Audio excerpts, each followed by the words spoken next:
Bienvenue. Aujourd'hui, on va s'attaquer à une question qui, je pense, obsède tout un secteur. Qu'est-ce qui fait vraiment, mais alors vraiment, le succès d'un praticien en médecine esthétique? Et pour ça, on a une source assez incroyable. Oui, on a mis la main sur le contenu d'une masterclass du docteur Harry Massoudi. Et son profil déjà est fascinant. C'est un biologiste moléculaire, un ancien chercheur, qui est devenu consultant business pour le monde de la beauté. Et son approche, elle est radicale. On n'est pas du tout dans les conseils marketing classiques, là. Il a pris les lois universelles du succès d'un physicien, Albert Laszlo Barabasi, Un physicien, oui. et il les a appliquées au monde des injections des lasers. C'est un changement total de perspective. C'est exactement ça qui m'a interpellé. L'idée de base est presque une hérésie dans le monde médical. Ah oui, Le fait d'être le meilleur technicien, l'excellence clinique, ça ne garantit absolument rien. rien du tout. Pire, le succès suivrait des lois quasi mathématiques, prévisibles. Et c'est ça qu'on va décortiquer ensemble. Voir comment un praticien peut utiliser ces lois comme une feuille de route. Exactement. On passe d'une mentalité de, disons, bon élève en médecine à une mentalité d'architecte d'entreprise. Massoudi, il est très clair là-dessus. Comprendre ces schémas, c'est ce qui sépare les cliniques qui explosent de celles qui stagnent. Alors allons-y, entrons dans le vif du sujet avec la première loi. Et c'est peut-être la plus difficile à avaler pour un soignant. Oui. La performance compte, mais ce sont les réseaux qui décident de votre succès. Ma première réaction, c'est de me dire, c'est fou, on parle de médecine, la compétence devrait être le seul critère, non? C'est la réaction naturelle, et c'est pourtant là que se trouve le premier piège. Massoudi est très clair. La compétence clinique, c'est un prérequis. C'est le ticket d'entrée. D'accord. Il faut atteindre un seuil qu'il appelle le suffisamment bon, qui est déjà en soi un niveau d'excellence. Mais une fois que ce seuil est atteint, les données montrent que le réseau devient le facteur numéro 1 de croissance. Le numéro 1, carrément? Absolument. Il cite une étude de 2023 qui est sans appel. Acquérir un patient avec de la pub en ligne, ça coûte entre 400 et 800 $. Ah oui, quand même. Une recommandation, elle, ne coûte rien et convertit 3 fois mieux. Le calcul est vite fait. Le message, c'est donc de réallouer son temps. Moins d'obsession sur la technique pure et plus de temps à construire des relations. Mais concrètement, ça veut dire quoi? On n'apprend pas à réseauter en fac de médecine? C'est là que ça devient très pragmatique. Il propose un exercice simple, cartographier son réseau en 3 listes. Ok. La première, c'est le cercle proche, anciens collègues, amis, famille. La deuxième, et c'est la plus stratégique, ce sont les connecteurs cibles. Les connecteurs. Oui, les gens dont les clients sont aussi vos clients potentiels. Pensez aux dermatos, aux coiffeurs de luxe, aux organisateurs de mariage. Ah, les wedding planners. Exactement. Et la troisième liste, ce sont les patients influents, ceux qui, par leur métier, ont déjà un grand réseau. Et le timing de tout ça est crucial, si j'ai bien compris. Il ne faut pas attendre d'avoir ouvert. Surtout pas, c'est le point clé. Il recommande de commencer ce travail 3 mois avant l'ouverture. Il donne l'exemple d'une praticienne à Miami, elle a rempli son carnet de rendez-vous pour les 2 premiers mois. Sans pub. Sans dépenser un centime en pub. Plus de 50 patients uniquement en prenant des cafés avec les proprios de studios de yoga et les boutiques de mariage du quartier. Elle a créé de la valeur avant d'en demander. C'est brillant ça. On n'est pas dans la vente, on est dans la construction d'un écosystème. Et il parle aussi de formaliser ça avec des programmes de parrainage et de se positionner dans des hubs. C'est quoi un hub? Un hub, c'est une personne ou une entreprise qui est une référence dans son domaine. L'organisateur de mariage qui gère 50 événements par an, c'est le parfait exemple. S'il vous recommande, vous ne gagnez pas un patient, vous gagnez un flux constant de patients. Je vois. La conclusion de Massoudi est radicale. Une fois la compétence clinique maîtrisée, un praticien devrait investir 60% de son temps dans le développement de son réseau. D'accord. Donc le réseau amène les patients. Mais une fois qu'ils sont là, la compétition redevient féroce. J'imagine que là, il faut être le meilleur pour qu'ils restent. La compétence pure doit reprendre le dessus, non? Eh bien non, justement, c'est là que la deuxième loi intervient, et elle est encore plus contre-intuitive. Ah bon? La performance a des limites, mais pas le succès. Qu'est-ce que ça veut dire? Massoudi affirme que la différence de compétences techniques, disons entre le 10e meilleur injecteur d'une ville et le meilleur, elle n'est peut-être que de 5 ou 10%. Attendez, ce chiffre est vertigineux. Un écart de compétences minime pour un écart de revenus gigantesque. Comment c'est possible? C'est ce que le physicien Barabasi appelle l'effet le gagnant rafle. Dans l'esthétique, les chiffres sont frappants.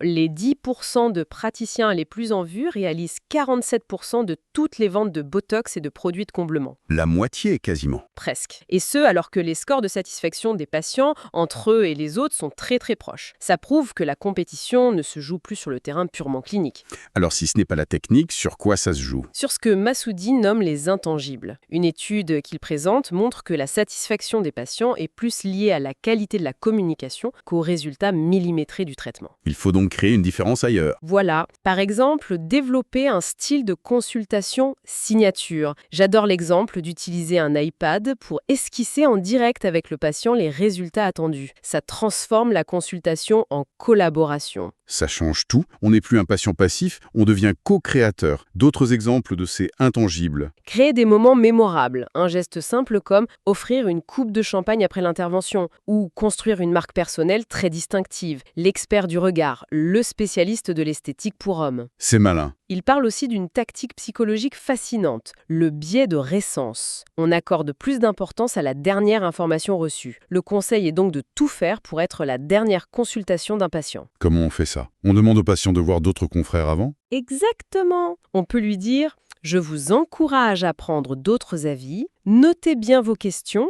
et revenez me voir en dernier. On pourra tout discuter en profondeur. » Ça positionne le praticien comme l'expert final, pas comme un vendeur. C'est très puissant. Et pour amplifier tout ça, il faut exploiter la moindre petite victoire. Le premier avis Google 5 étoiles, la première mention dans un blog local. C'est la base de ce qu'on appelle la preuve sociale. Et c'est pour ça qu'il suggère ce programme de patient fondateur pour fabriquer cette preuve sociale au début. Précisément, offrir un tarif préférentiel aux 50 premiers patients en échange de témoignages, de photos. Il s'agit de créer un élan artificiel au départ pour que la machine s'envale. Ok, on a le réseau, on a les plus qui font la différence, mais comment on s'assure que cet élan initial dure? C'est là qu'intervient la troisième loi qui sonne comme une équation. Succès passé fois fitness égale succès futur. Il faut qu'on définisse ce concept de fitness. C'est un concept central chez Barabasi que Massoudi adapte brillamment. Le fitness, ce n'est pas juste le talent brut, c'est la valeur intrinsèque de votre offre, son attractivité fondamentale. C'est-à-dire? C'est un mélange de votre style esthétique, de votre personnalité, de la clarté de votre communication, de l'ambiance de la clinique, bref, l'expérience patient globale. Donc, si je comprends bien, le succès passé, c'est la visibilité, la réputation, ce qui amène les gens à votre porte. C'est ça. Et le fitness, c'est la qualité de l'expérience qui fait qu'une fois qu'ils sont venus, ils restent, ils reviennent et ils en parlent. C'est la combinaison parfaite. La visibilité vous met sur le radar, le fitness vous transforme en incontournable. C'est ce qui active un autre principe puissant, l'attachement préférentiel. On est naturellement attiré par ce qui est déjà populaire. Et ça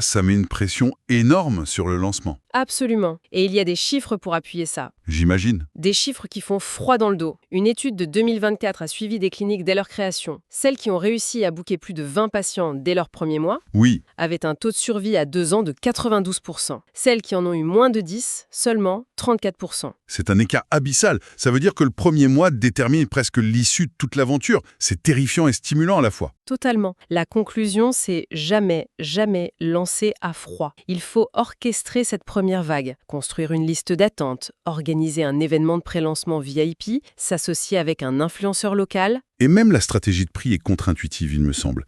L'erreur serait de commencer avec des prix très bas. Exactement. Pourquoi c'est une erreur? Ça semble logique de vouloir être attractif au début. Parce que dans le luxe et la médecine, un prix bas est un signal de faible qualité perçue. Il vaut mieux garder des prix standards, mais offrir une valeur ajoutée exceptionnelle pour les premiers clients ou créer un programme de membres fondateurs. Ça crée de l'urgence, pas une image de discount. D'accord. Tout ça repose énormément sur la personne du praticien. Mais une clinique, ce n'est pas une seule personne. Quelle est la place de l'équipe? C'est le sujet de la 4e loi, c'est ça? Oui, ça. Les équipes gagnent, mais les leaders reçoivent le crédit. C'est un peu paradoxal. C'est une dynamique subtile mais cruciale. Chaque interaction façonne l'expérience du patient. Une réceptionniste désagréable peut anéantir les bénéfices d'une injection parfaite. Mais au final, que l'expérience soit extraordinaire ou désastreuse, le patient l'attribuera mentalement au praticien qui dirige. Comment on gère ça en interne pour ne pas créer de la frustration? Massoudi insiste sur une double stratégie. En interne, il faut créer une culture de partage du crédit, célébrer les victoires de l'équipe, mettre en avant les bonnes idées de chacun. D'accord. Mais à l'extérieur, c'est le praticien qui doit incarner la marque. C'est lui ou elle qui fait les consultations stratégiques, qui donne les interviews, qui signe les contenus. Et pour composer cette équipe, il vaut mieux chercher des gens qui nous ressemblent? C'est une autre erreur classique. Non, il faut construire une équipe complémentaire, pas une armée de clones. Si le praticien est un introverti très technique, il a besoin d'un coordinateur de patientèle extraverti et chaleureux. Je vois. Et il faut établir des rituels de communication, comme un briefing de 15 minutes chaque matin pour revoir les patients du jour. Il aborde aussi un point très spécifique à ce secteur, la dynamique de genre. Oui, et c'est un point important. 73% des praticiens en esthétique sont des femmes, mais les postes de direction et les key opinion leaders de l'industrie sont encore majoritairement masculins. Et donc son conseil. Il conseille aux femmes d'être particulièrement proactives dans la gestion de leur image, documenter leurs résultats, prendre la parole en conférence, construire leur marque personnelle pour être reconnues comme la docteure experte et pas seulement l'infirmière du docteur X. On a parlé du lancement, de la croissance, de l'équipe, mais que se passe-t-il si, malgré tout, le succès n'est pas fulgurant, si ça prend du temps? On peut vite se décourager. C'est là qu'intervient la 5e et dernière loi, qui est la plus porteuse d'espoir. Avec de la persévérance, le succès peut arriver à n'importe quel moment. Il n'est jamais trop tard, en gros. C'est ça. Les recherches de Barabasi sont formelles. Les grandes percées ne sont pas liées à la jeunesse, mais à une productivité constante. Massoudi transpose ça en disant que chaque traitement, chaque post sur les réseaux sociaux est un billet de loterie pour une percée majeure. L'idée du billet de loterie est puissante, mais ça peut aussi être épuisant d'attendre que le bon numéro sorte. Le secret, ce n'est pas seulement de travailler beaucoup, mais de travailler sur les bonnes choses. Massoudi introduit ici le facteur Q. Le facteur Q, C'est la capacité unique d'une personne à transformer une idée en succès. Pour l'un, ce sera la communication. Pour un autre, une innovation technique. La clé, c'est d'identifier son propre facteur Q, de miser dessus et d'embaucher pour combler les lacunes. ça change complètement la perception d'un démarrage tardif. Absolument. De nombreux grands noms ont commencé dans la quarantaine ou la cinquantaine. Leur expérience de vie devient leur plus grand atout. Massoudi propose même un plan de carrière en 4 étapes. Survie, croissance, optimisation et enfin héritage. Et pour garder la motivation, il insiste sur le fait de célébrer les petites victoires. Exactement. Le premier avis 5 étoiles, le premier patient qui revient de lui-même, ce sont des indicateurs prédictifs extrêmement puissants du succès futur. Ces petites victoires sont les fondations du succès à long terme. Alors si on devait synthétiser toute cette approche en une phrase, quel serait le message principal à retenir? Massoudi propose lui-même une nouvelle formule pour le succès. Compétences cliniques fois réseau fois constance, plus positionnement stratégique égale succès. C'est un changement de paradigme complet. On s'éloigne de l'idée que le meilleur injecteur gagne automatiquement. La compétence, c'est la base, mais le jeu se gagne ailleurs. Voilà, sur le terrain des relations, de la stratégie et de la persévérance. La source propose même un plan de lancement sur 90 jours qui découle de tout ça, avec cet objectif presque vital, sécuriser plus de 20 patients le premier mois pour se donner 92% de chances de réussir. En fin de compte, cette analyse montre à quel point les schémas du succès sont universels. Qu'on étudie la popularité d'un artiste ou la croissance d'une clinique, les principes de réseau sont souvent les mêmes. L'application est unique, mais les lois sont constantes. Ça change vraiment la perspective. L'investissement dans l'intelligence relationnelle et stratégique semble tout aussi crucial que l'investissement dans la pure technique. La réflexion finale à méditer en s'appuyant sur ces sources pourrait être celle-ci. Si le succès dépend autant de ces lois que de la compétence pure, où se trouve le meilleur retour sur investissement pour le temps d'un professionnel? S'il a 10 heures à consacrer à son développement cette semaine, vaut-il mieux les passer à perfectionner une technique ou à inviter à déjeuner les 5 connecteurs les plus influents de sa ville? La réponse n'est peut-être pas celle que l'on croit.